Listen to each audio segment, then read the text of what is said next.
हम आप लोगों के बीच श्रेया हत्याकांड मामला को लेकर एक बार फिर से हम चर्चा करने आए हैं। और अभी तक श्रेया को जो सही अपराधी है वो अभी तक पकड़ाए नहीं है।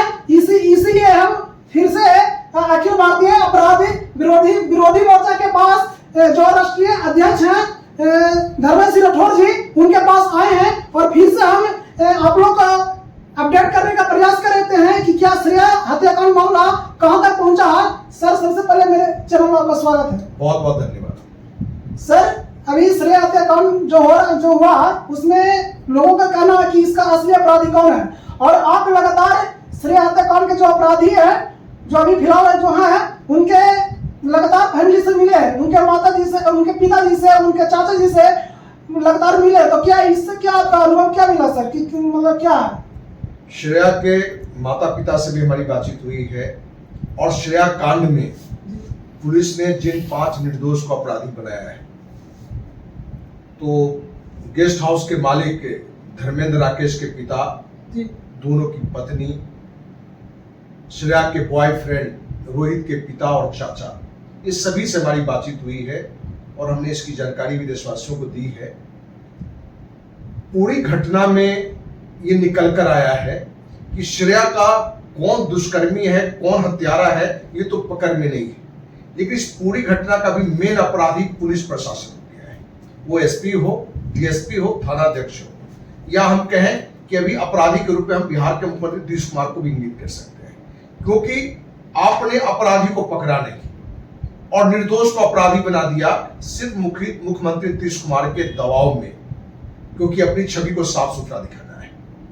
IG Magadh, DIG, SP Aurangabad, DSP Aurangabad, थानाध्यक्ष, जो भी पुलिसकर्मी इसमें शामिल है, मेरे नजर में आज वही सबसे बड़ा अपराधी है इस पूरे कांड में। जो दुष्कर्मी हत्यारा तो पकड़ में नहीं है, लेकिन आप निर्दोष को भी यदि दुष्कर्मी बताते हैं, अपराधी बताते हैं, हत्यारा बताते हैं, तो ये भी गलत है।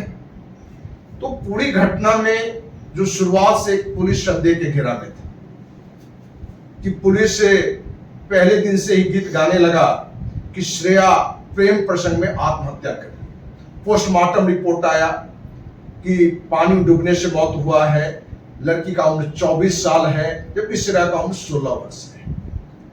आगे जितनी भी चीजें उसने डाला, जो आपके भी जानकारी में और हमने लोगों को जानकारी भी दी है, कि जिनको दुष्कर्मी बताया गया है, रोहित को जिस जगह पर गेस्ट हाउस का बताया गया है, गेस्ट हाउस के मालिक धर्मेंद्र को दुष्कर्मी बताया गया है, तो श्रेया का बॉयफ्रेंड रोहित गेस्ट हाउस में गया ही नहीं। ये 100% सच्चाई है। और वहीं से वो दे रहा है कि श्रेया दुष्कर्म करते हुए धर्मेंद्र ने देखा, तो श्रेया ने अपनी सहेली श्रुति को फोन किया, बताया। तो पुलिस प्रशासन के पास अब साइंस इतना डेवलप है कि उस फोन में कहां था वो जानकारी में दे सकता है। सर, पुलिस जैसे कि आप बोल रहे हैं कि मतलब इसमें पुलिस प्रशासन का मतलब ज्यादा गलती है, आखिर पुलिस प्रशासन ऐसा क्यों कर रहा सर? ये अपने बचाव के लिए कर रहा या सरकार को बचाव के लिए कर रहा है? पुलिस प्रशासन का ज्यादा नहीं, 100% दोष ही पुलिस प्रशासन का है। आखिर क्यों सर? क्योंकि पुलिस प्रशासन जो बड़ा मगरमच्छ है, जो एक किसी राजनीतिक नेता का संरक्षण में है, उसके बचाव में निर्दोष 5 लोगों को आरोपी बना दिया, जिसके साक्ष्य दर्जन भर से अधिक मेरे पास भी है, वो निर्दोष है। पुलिस के पास साक्ष्य क्या है? एक भी साक्ष्य नहीं है। सिर्फ पुलिस ने क्या किया है कि ब्यूटी पार्लर को टारगेट लिया, क्योंकि श्रुति की मां गरीब है, तो ब्यूटी पार्लर चला के 10-20 हजार रुपया कमाती है। ब्यूटी पार्लर के बगल में गेस्ट हाउस है, जो श्रुति के ही चचा भावा का रिश्ते में है। तो फिल्मी कहानी में या शहर में अक्सर होता है, पटना से आप है, पटना में भी है, दिल्ली, मुंबई में, कि ब्यूटी पार्लर में भी दुष्कर्म की घटना घट रहा है, होटल में भी घट रहे हैं। तो लगा पुलिस को कि एक आसान टास्क है कि हम ब्यूटी पार्लर को और गेस्ट हाउस को जोड़ के, जिससे पूरे बिहारवासी और देशवासी को विश्वास हो जाए कि पुलिसकर्मी बहुत बहादुरी के साथ, और नीतीश का ऐसा सुशासन है कि कुछ समय में ही दुष्कर्मी को पकड़ लिया, अपराधी को पकड़ लिया। सच्चाई क्या निकला? ये सभी निर्दोष थे, और जो रियल में अपराधी है वो खुलेआम घूम रहा है, क्योंकि वो नीतीश के संरक्षण में होंगे, किसी राजनेता के संरक्षण में होंगे, किसी पुलिस पदाधिकारी के संरक्षण में होंगे। तो ये पूरे पुलिस प्रशासन के लिए और राज्य सरकार के लिए बड़ी शर्मनाक बात है, और इसलिए अखिल भारतीय अपराधी मोर्चा ने इस पूरी घटना की सीबीआई जांच के मांग को लेकर माननीय राष्ट्रपति, प्रधानमंत्री, बिहार के राज्यपाल, मुख्यमंत्री को पत्र भी लिख चुका है और इस घटना पर सीबीआई जांच ही दूध का दूध पानी का पानी रिजल्ट लेके आएगा। सर, बिहार के लोग पुलिस प्रशासन पर कैसे भरोसा कर पाएगा सर? जिस तरह से अभियान दे रहे हैं कि पुलिस प्रशासन इसमें गलत किया, तो पुलिस प्रशासन किस लिए बनता है? जनता को सेवा करने के लिए, जनता को न्याय दिलाने के लिए। आखिर वही गुंडागर्दी करने लगेगा तो लोगों का कैसे रह पाएगा सर? देखिए, बिहार में तो पुलिस पर कभी भरोसा नहीं था, न है न होगा। तो लोगों का न्याय कैसे मिलेगा सर? आज भी जो निर्दोष लोग हैं, यदि थाने में एफआईआर के लिए जाते हैं तो बिना दक्षिणा का एफआईआर नहीं होता है, क्योंकि ऐसे एक नहीं, हम लगता है अपने सामाजिक जीवन में हजारों एफआईआर हमारी जानकारी में आने के बाद, हमारे फोन करने पर, हमारे दबाव बनाने पर एफआईआर हुआ है। तो पुलिस की स्थितियां तो सिर्फ धनोपार्जन की ओर है और उस पर जो एक प्रभाव होना चाहिए वो प्रभाव नहीं हो पा रहा है, क्योंकि नियुक्ति में भी, पोस्टिंग में भी एक बड़ा लेन देन अपने यहाँ होता है।